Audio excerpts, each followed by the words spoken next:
Bu yomg'ir o'zing bilan olib kelgan barakotdir o'g'lim. Xush kelibsan. Yuzingiz yorug' bo'ldi. Muborak bo'lsin. Muborak bo'lsin.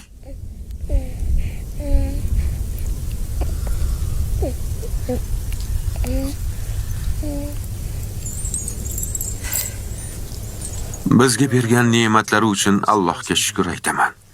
Sen uchun va farzandimiz uchun xayr va baraka tilayman. 11 yildan beri seni kutayotgandik. Nega bunchalik kechikding? O'g'ilmi, qizmi deb so'ramaysizmi? Yusuf ismi qiz bolaga beriladimi yo o'g'il bolagami? Qayerdan bildingiz? Sizga kim aytdi? Alloh, biroz oldin uni bizga sovg'a qilgan Alloh aytdi.